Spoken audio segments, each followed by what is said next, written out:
विनायकं गुरुं नौमि साखरे नाम विश्रुतम् येषां चरणसान्निध्यात् जीवा मुक्ता भवन्ति। साखरे वंशविख्यातं ज्ञानदानपरायणं विनायकं गुरुं वन्दे भवबन्धविमुक्तये। ज्ञानप्रतापविलसत्वचनामृतं च अद्वैतभावपटुता हितबुद्धिरस्य ज्ञानेश्वरस्तु भगवान् अवतीर्णैव श्रीरंगनाथ गुरुराज नमोस्तु तुभ्यं। नाथ महाराज हरिपाठाच्या 23 क्रमांकाच्या अभंगामध्ये सांगतात, आवडीने भावे हरिनाम घेसी, तुझी चिंता त्यासी सर्व आहे। नको खेद करू कोणत्या गोष्टीचा, पती तो लक्ष्मीचा जाणत असे। सकळ जीवांचा करीतो सांभाळ, तुझ मोकलील ऐसे नाही। जैसी स्थिती आहे तैशा परी राहे, कौतुक तू पाहे संचिताचे। एका जनार्दनी भोग प्रारब्धाचा, हरिकृपे त्याचा नाश झाला। हरिपाठ हा नामाचे महत्त्व सांगणारा आहे।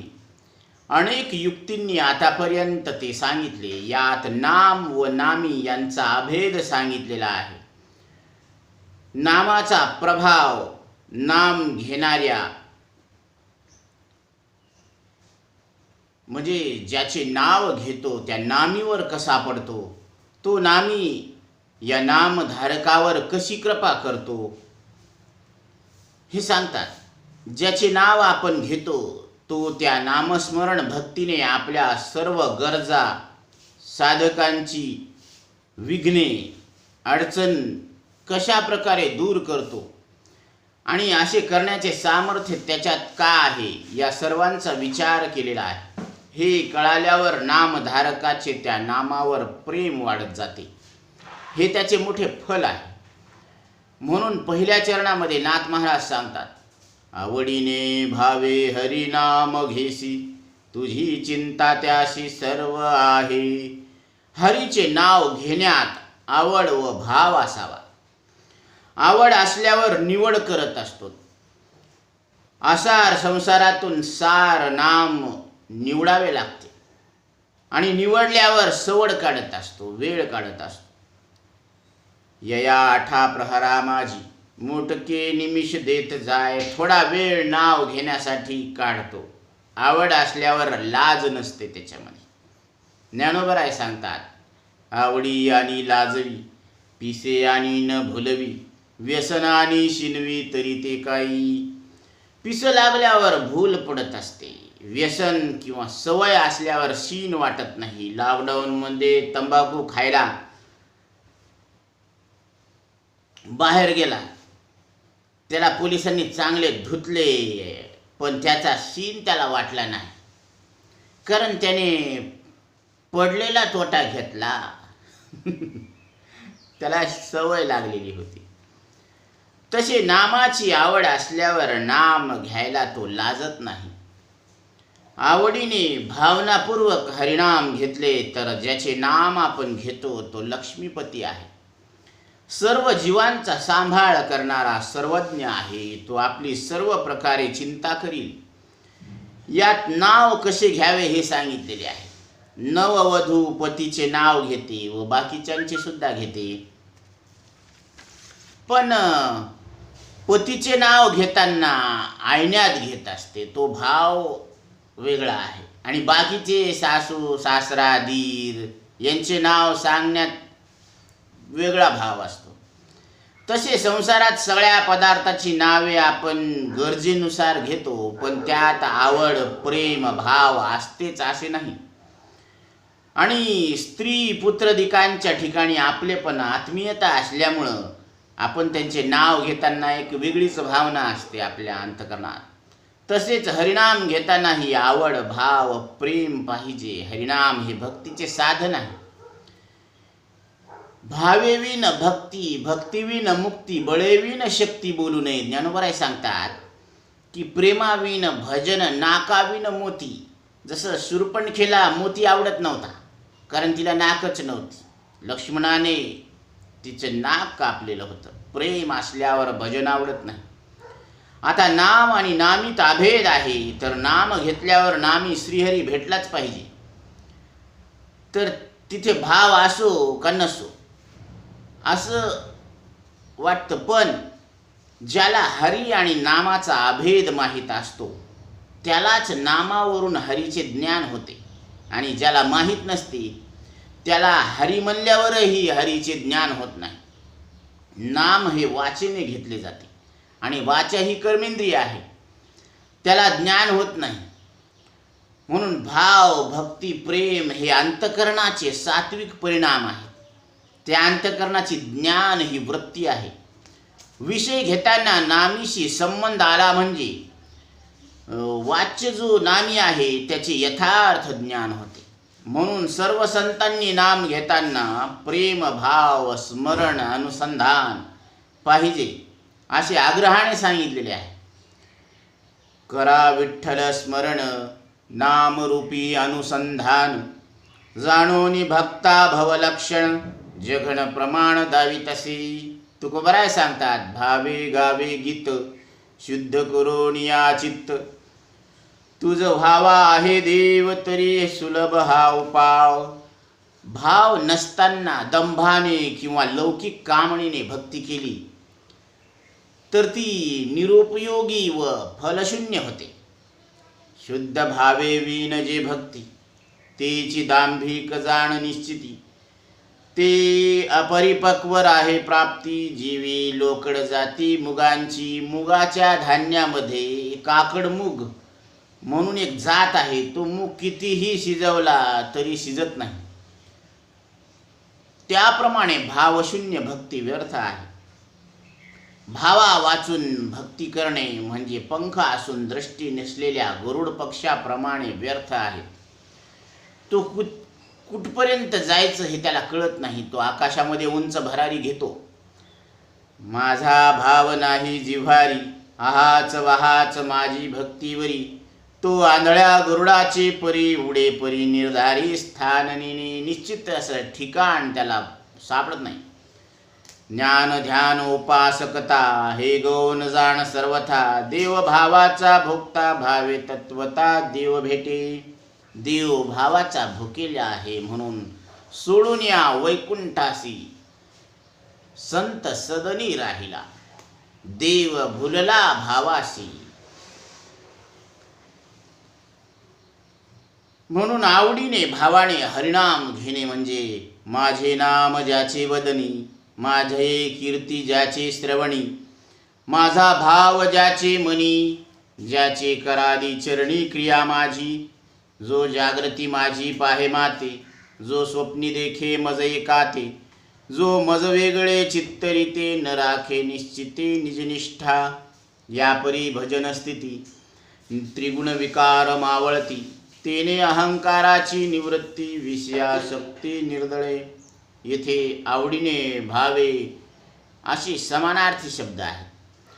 एखाद्या वस्तूविषयी सामान्यतः अनुकूल बुद्धी असली तरी ती वस्तू आवडत असते. आणि जिथे सामान्यत्वाने देव आवडतो तिथे विशेषत्वाने संसार आवडतो. ही व्यभिचारी आहे. आवडीमध्ये, प्रेमामध्ये विकेंद्रीकरण खपत नाही. ते एक आलंबनात्मक पाहिजे. नवल भजनाची परवडी, आवडी ते प्रसवे आवडी, क्षणोक्षणा चढोवडी, नित्य नूतन गोडी प्रेमाची. माझी या आवडी तत्वता, सर्वस्वे वेचिता जीविता, कदा पालट नव्हे चित्ता, भावार्थता विश्वासी. भक्त म्हणून घेणे, नामधारक म्हणून घेणे सोपे आहे, पण आवड आणि भाव असणे वाटते तेवढे सोपे नाही. भगवान सांगतात, भक्त म्हणविता वाटे गोड, भजन मुद्रा अति अवघड, भक्तीचे अंतर अति गूढ, न कळे उघड श्रुतिशास्त्रा, ज्ञान सांगता अति सुगम. ज्ञान सांगणं फार सोपं आहे, पण भक्तीचं रहस्य फार अवघड आहे. भक्ती रहस्य गुह्य परम, अकृत्रिम उपजे प्रेम ऐसे हे वर्म लावल्या न लगे. हे कृत्रिम प्रेमानं हे उत्पन्न होत नाही भक्ती. कृपण जरी दुरी जाय तो घरीचे ठेवणे जीवी वाहे. एखादा कंजूस माणूस जर गावाला गेला पण त्याला आपण पैसे कुठं ठेवलेले आहेत हे पक्क ध्यानात राहतं. तैसे माझे प्रेम पाहे जो हृदय आहे सर्वदा. तसं ईश्वराचं प्रेम हृदयामध्ये सर्वदा असावं. का वंध्या गर्भ संभवल्या पाठी. आता वांजबाईला मुलगा झाला. आवडी मोठी जय होय उल्हासे वाढवी गोरटी. तैसी माझ्या प्रेमाची पोटी आवडी मोठी जय होय. सदैव जावया आल्या घरा जीवी सर्वस्व वेची सुंदरा. जावई बापू घरी आल्यावर जशी ती पत्नी तिच्यासाठी सगळे उल्हासाने काम करते. तेवी माझ्या कळवळापुरा ज्याच्या जिव्हारा ओसंडे. मग ते प्रेम उतू जात असते. बीज अधिकाधिक पेरिता उल्हास कृषीवलाचे चित्ता. तेवी सर्वस्वी मज अर्पिता तैशी उल्हासता जय होय. सर्वस्व भगवंताच्या चरणी अर्पण केल्यानंतर जे उल्हास येत असतो. सगुण स्वरूप समर्थ भरता निघून गेलिया तत्वतः. जसा पती गावाला गेल्यानंतर पत्नीची जी तळमळ होत असते त्यालागी तळमळी जैसी कांता तैसी कळवळता जय उठी. त्या नावगा माझी भक्ती त्या कळवळेला म्हणतात भक्ती. उद्धवा जाण निश्चिती जे भक्तीशी भुलोनी श्रीपती. भक्ता हाती आतुडलो चढत्या आवडी माझी प्रीती. तेची जाणपा माझी भक्ती. ऐसा भक्तीचा महिमा श्रीपती. स्वय उद्धवा प्रती सांगत. स्वतः भगवान उद्धवाला सांगतात. अशी आवड असून नाम घेतले तर ते देवास आवडते. आवड वाचून कोणतेही साधन केले तर तो व्यभिचार. माझे अनुसंधाने बीण स्नान संध्या जप होम दान. स्नान संध्या जप किंवा दान होम हे अवघेची अधर्म जाण. नव्हे पावन ते भक्ती गोडी आवडी ते परपुरुषी. मिथ्या लुडबुडी निजपतीपाशी. म्हणजे आवड गुढी परपुरुषाजवळ आहे आणि पती समोर उगच खोटं नाटक प्रेम दाखवणं ती प्रतिव्रता नव्हे. जैसी जाण भक्ती तैसी व्यभिचारी. ती पतिव्रता नाही ती व्यभिचारिणी आहे. तशी ती भक्ती व्यभिचारिणी आहे. नाना विषयी ठेवूनी मन जो करी ध्यान अनुष्ठान. ते जार स्त्रीच्या ऐसे जाण नव्हे पावन ते भक्ती. वेगवेगळ्या विषयाच्या ठिकाणी मन ठेवून मग ध्यान अनुष्ठान करणारी ती भक्ती व्यभिचारी आहे. काया वाचा मनसा माझे भक्तीचा पडिला ठसा. भजता नाठवे दिवस निशा भक्तीची दशा या नाव. म्हणून आवडीने भावे असे सांगितलेले आहे. देखे मनुष्य जात सकळ स्वभावता भजनशील. ज्ञानोबराय सांगतात की स्वभावानंच मनुष्य जात भजन आवडत असते त्याला. इतकेच नव्हे तर भाव आहे तरच देव आहे. भाव नसेल तर देव नाहीच. भावेषु विद्यते देव हा उपदेशी मुख्य निर्वाह. आपुला आपणया भाव फलभोग पहाहो भोगवी. देवा कारणे भाव तस्मात द्यावे न लगे फारसे वित्त. झाले एक चित्त तरी बहुत एवढ्यासाठी नका करू आता हातीला. म्हणजे देवासाठी पैसा लागत नाही फक्त भाव लागत असतो. देवा पाही नाही भाव भक्ती वरी वरी वाव. समर्पिला जीव नाही तो हा व्यभिचार. देवाच्या ठिकाणी भाव नाही. वरून वरून भक्ती दाखवतो आणि जीव चरणामध्ये समर्पण केलेलं नाही ही व्यभिचार भक्ती आहे. या नामस्मरणात हे भावनायुक्त पाहिजे तरच ते फलद्रूप होते. आता देवाच्या ठिकाणी भाव प्रेम ठेवावे हे खरे पण मनुष्याचा स्वभाव असा आहे की पुढे जे समोर इंद्रियासमोर विषय व ज्याच्या ठिकाणी अनुकूल बुद्धी व आत्मीयता असते तेथे भाव राहतो. परमात्मा तर कुठं दिसत नाही तर मग आत्मीयता ठेवून भाव कसा ठेवता येईल. तर जी वस्तू कुठेतरी आहे व ती योग्य आहे असे आपण भाव ठेवला तर उपयोग होतो असे कळले तर ऐकलेल्या वस्तूवर सुद्धा भाव राहतो, ती पाहिजे असे वाटू लागते.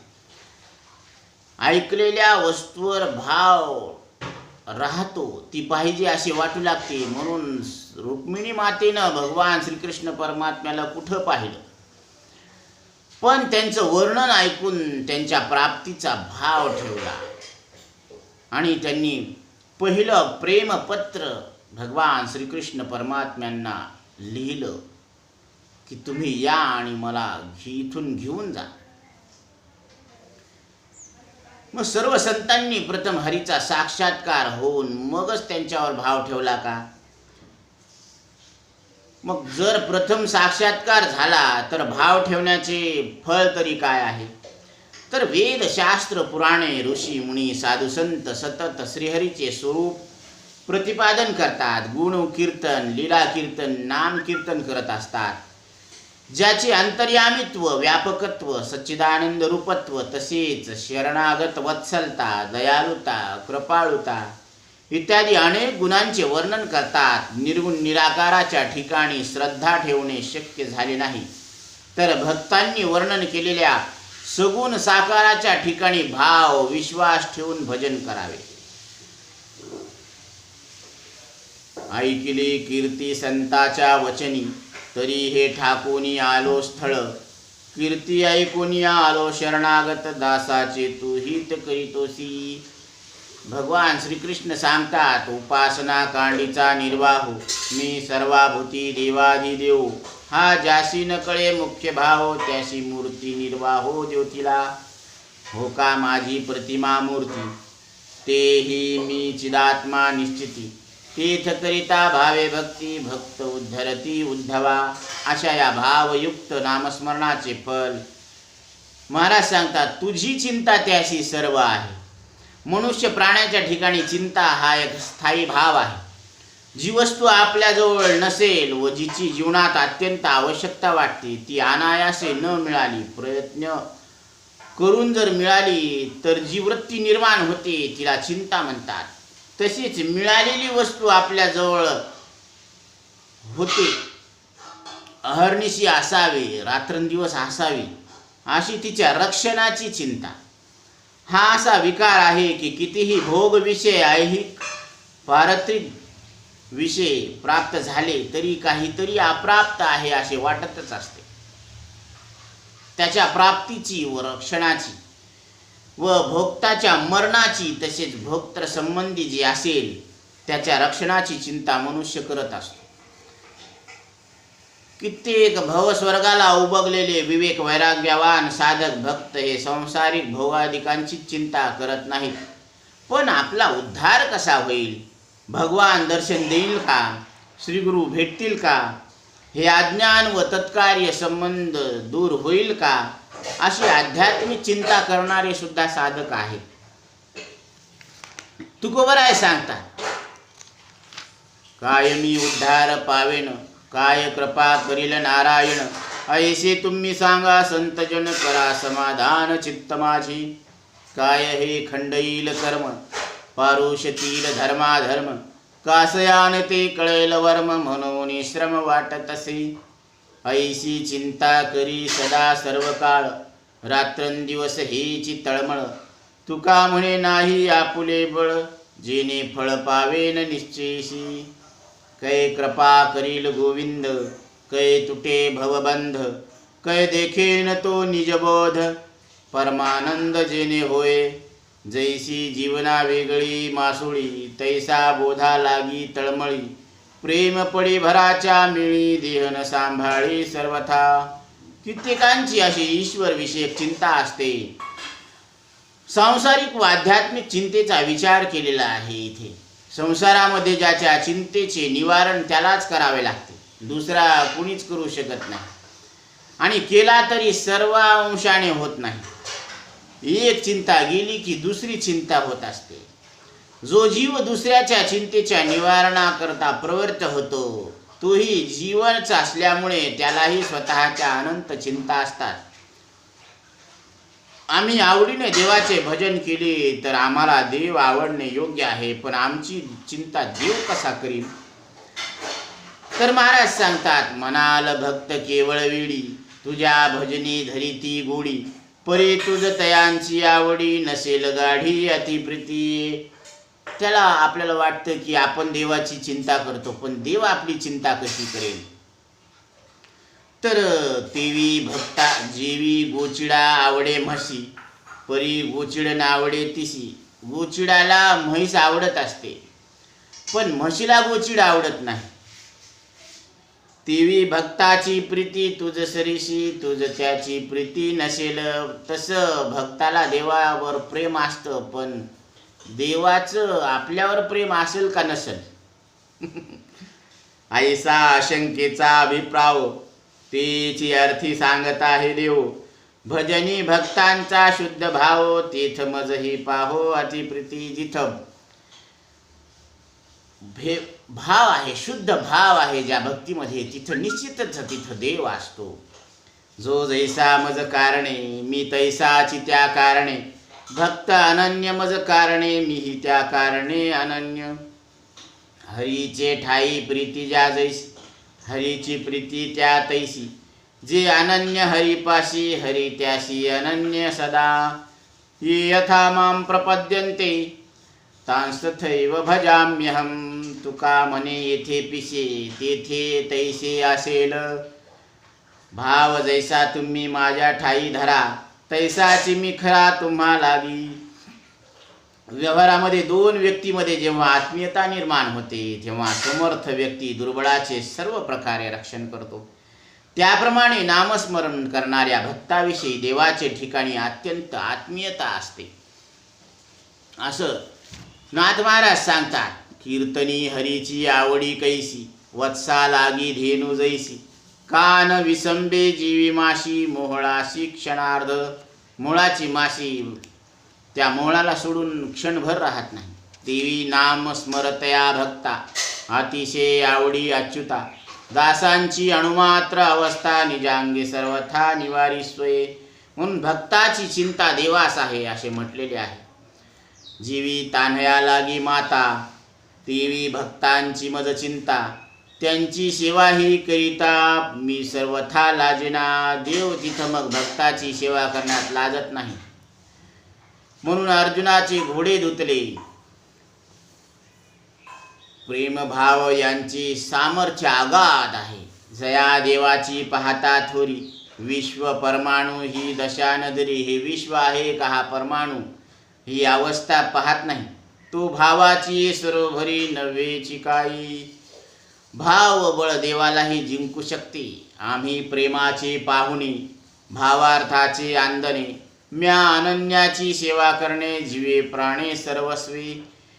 प्रेम मजसी मोले अधिक, संसारी करिता नव्हे देख. या लागी वरील वदेता सुख, नये तैसे व कसेलची होय. प्रेमाचा जिव्हाळा पूर्ण, भावार्थाची ऊण खून. जाणता मी एक श्रीकृष्ण, इतरांशी जाण कळेना. माझी सर्व चिंता आहे विठोबाशी, मी त्याच्या पायाशी न विसंबे. अनन्यता ज्या नामधारकाच्या ठिकाणी आहे, त्याची सर्व चिंता देवास असते. पै सर्व भावेशी उखिते, जो ओपिले मज चित्ते. जैसा गर्भगोळ उद्यमाते, कोणाही नेने. तैसा मी वाचुनी काही, आणिक गोमटेची नाही. मजची नाम पाही, जिने या ठेविले. ऐसे अनन्य गतिके चित्ते, चिंतित साते माते. जे उपासिती तया ते मीची सेवी. ते एकवटुनी जी क्षणी, अनुसरले गा माझी वाहणी. तेव्हाची तयाची चिंतवणी, मजची पडली. अशा प्रकारे भक्ताच्या सर्व योग क्षेमाची चिंता देवाला असते.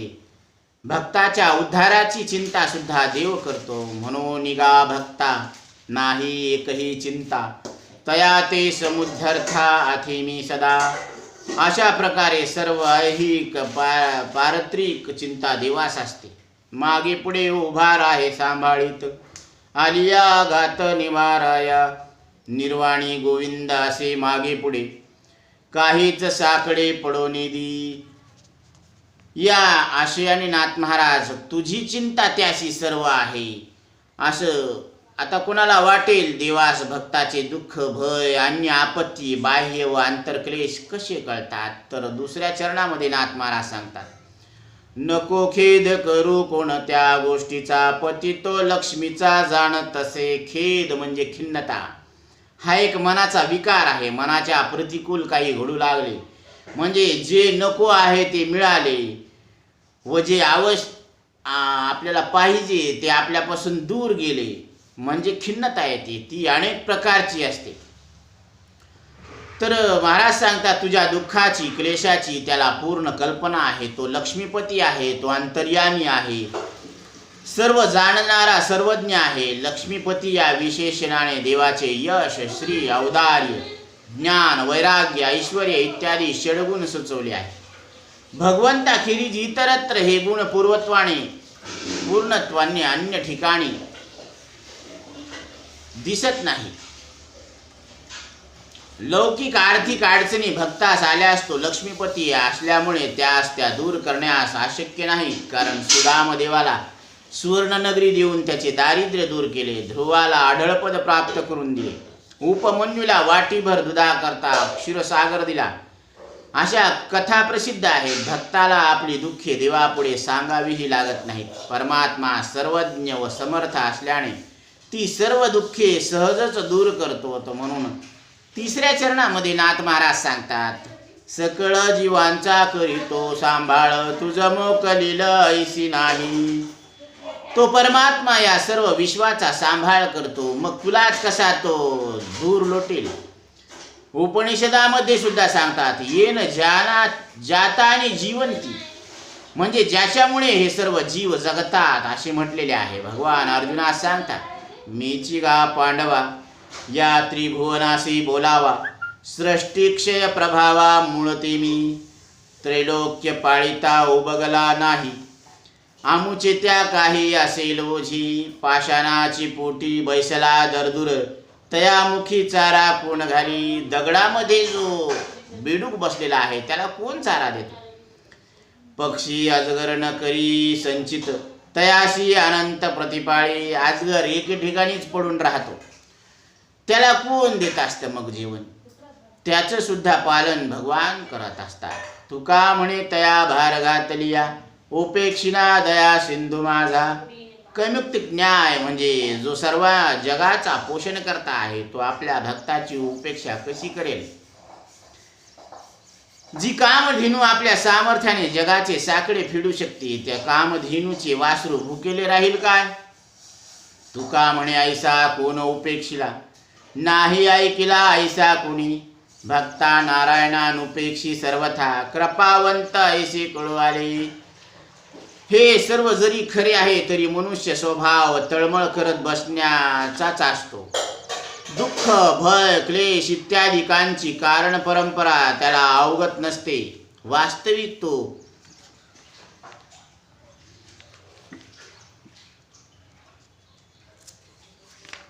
संसारामध्ये जी दुःखे व विघ्ने येतात ती बाहेरून अन्य कोणाकडून तरी येतात अशी सर्वांची भावना असते. याचे उत्तर नाथ महाराज सांगतात चौथ्या चरणामध्ये, जैसी स्थिती आहे तैशा परी राहे, कौतुक तो पाहे संचिताचे. संसारामध्ये सर्व प्रकारची अनुकूल परिस्थिती कोणाचीच नसते. कितीही वैभव असले तरी त्याला काहीतरी कमीपणा असतो अशी भावना आपली असते. रावणा एवढा ऐश्वर्य संपन्न होता, सुवर्णाची नगरी, भरपूर आयुध, देवादिकांना जिंकणारा पुत्र, अप्सरांना सौंदर्यात लाजविणाऱ्या हजारो स्त्रिया, सर्वच अनुकूल होते. पण त्याला आपल्याला सीता ही अप्राप्त आहे व ती प्राप्त व्हावी असे वाटत होते. इंद्राला एवढे स्वर्गातील ऐश्वर्य प्राप्त होते ज्याचे वर्णन पुराणात सापडते आपल्याला. ज्ञानोबराय सांगतात, इंद्राला अहिल्याविना समाधान झाले नाही. जे जे आपल्याला प्राप्त असते त्यात समाधान नसते व जे प्राप्त नसते तिकडे आपली प्रवृत्ती होत असते. पण ते प्राप्त होईल असा विश्वासही नसतो. कारण प्राप्ती व अप्राप्ती ही मनुष्याच्या इच्छेवर अवलंबून नसून ती प्रत्येकाच्या पूर्वजन्मातील शुभ अशुभ कर्मावर अवलंबून असते. असा जो पूर्वकर्माचा साठा आहे त्याला संचित म्हटलेले आहे. जे ज्याच्या संचितात आहे तेवढेच त्याला मिळत असते. मग ते अनुकूल पुण्यात्मक संचित असेल तर सुख मिळते व प्रतिकूल पापात्मक संचित असेल तर दुःख प्राप्त होणे हे अपरिहार्य आहे, इलाज नाही त्याला. तीर्थ जया जे कर्मसूत्र मांडून ठेविले स्वतंत्र, ते गती पात्र होची लागी. प्रत्येकाची सुखदुःखे लाभ हानी ही ज्याच्या त्याच्या संचिताची फळे आहे, ती भोगणे अपरिहार्य आहे. हेच संचिताचे कौतुक आहे. वाहिल्या उद्वेग दुःखची केवळ भोगणे ते फळ संचिताचे. जीव हा करता आहे, तो जी कर्मे करतो त्याचे फळ त्याला भोगावंच लागते. त्या कर्माचे 3 प्रकार सांगितलेले आहेत, संचित, क्रियमाण, प्रारब्ध. तर मागील अनेक जन्मात जी कर्मे केली पण ज्याचे फळ अद्याप भोगले नाही, अशा कर्माचा जो साठा आहे त्याला संचित कर्म म्हणतात. त्या संचितातील जो भाग भोगायला आरंभ झाला म्हणजे ज्याचा भोग घेणे चालू आहे त्याला प्रारब्ध म्हणतात. आणि देह इंद्रियादी संघाताने जे कर्म शुभ अशुभ प्रकारचे होत असते तर त्याला क्रियमाण असे म्हटलेले आहे. प्रारब्ध अदृष्ट एकालाच म्हणतात. हा अदृष्ट भाग फार बलवान असतो, म्हणजे तो भोग कोणीही चुकवू शकत नाही. अद्रष्टाधीन जे शरीर तीर्थ आलियाही हरिहर, अन्यथा न करवे अणुमात्र हे वेदशास्त्र संमत. जीवापासाव अद्रष्ट शक्ती झाली अणिवार त्रिजगती, हरिहरा नावरे निश्चिती अद्रष्ट शक्ती अणिवार. जे अद्रष्ट शक्ती ते जीवाते बांधुनी केले आपयते, तिसी आवरावया माते सामर्थ्य येथे अधीना. जीविका राजाज्ञा आण राजा प्रतिपाळी आपण, तेवी अद्रष्ट शक्ती उल्लंघन मी सर्वथा जाण करीना. जीभ कापुनी देवासी वाहावे वाहती, तैसे नासिक न छेदिती, तेवी मी छेदी कर्मस्थिती परी अद्रष्ट गती छेदिना. संचित अद्रष्ट फळ न भोगणे जीवाच्या स्वाधीन असते. तर धर्मराज श्रीरामचंद्र नल इत्यादिकांचा वनवास चुकला असता. विद्यारण्य स्वामींनी पंचदशी नामक ग्रंथामध्ये स्पष्ट रूपाने ही गोष्ट सांगितलेली आहे. अवश्यम भावी भावानां प्रतिकारो भवेद्यदि, तदा दुःखैन लिप्पेरन्नल राम युधिष्ठिरः. अवश्य भोगाव्या लागणाऱ्या दुःखादिकांचा जर प्रतिकार होणे शक्य असते तर नल, रामचंद्र, धर्मराज इत्यादिकांच्या दुःख भोगावे लागले नसते. म्हणूनच भोगणे ते फळ संचिताचे असे म्हटलेले आहे. असं जर आहे तर मग उद्धाराचा मार्ग खुंटला, कारण कर्मफळ भोगतच राहावे लागणार. संचिताचा साठा अनंत असल्यामुळे तो संपणार नाही व कर्मक्षय झाल्याविना मोक्ष नाही, म्हणजे उद्धार नाही. मग याचेच उत्तर अभंगाच्या 5व्या कडव्यात चरणामध्ये महाराज सांगतात. एका जनार्दनी भोग प्रारब्धाचा, हरिकृपे त्याचा नाश झाला. नियमामध्ये 2 आहेत, काही सामान्य काही विशेष. विशेषाने सामान्य नियमाची बाधा होते. प्रारब्ध संचित बलवान आहे हा एक सामान्य नियम आहे. राजा आपण केलेल्या कायद्याचे उल्लंघन सहसा करत नाही, हा सामान्य नियम आहे. न्यायाधीश हा राजाने केलेल्या नियमानुसार एखाद्या गुन्हेगारास फाशीची शिक्षा देतो व राजा ती मान्यही करतो. पण एखाद्यास न्यायाधीशाने फाशीची शिक्षा दिली तर ती व्यक्ती राजप्रेमातील असेल तर तिला फाशीपासून आपल्या स्वतंत्र सामर्थ्याने मुक्त करण्याचा अधिकारही राजाला असतो व त्याचा तो योग्य वेळी उपयोग करीतही असतो. तद्वत परमात्मा ज्याच्या त्याच्या अदृष्ट कर्माप्रमाणे फळ देत असतो, हा सामान्य नियम आहे. पण एखाद्या आवडीने भावे भजन करणारा हरिकृपा प्राप्त भक्त असेल तर परमात्मा आपल्या सामर्थ्याने त्याचा उद्धार करतो. असे जर न मानले तर परमात्म्याने सर्वेश्वरत्व संशयित राहील. अजामिळाचा उद्धार मरतेवेळी मुखात नाम आल्यानेच केवळ झाला, हे उदाहरण प्रसिद्ध आहे. त्याची प्रारब्ध कर्मे ही भगवत कृपेनेच नष्ट झाली.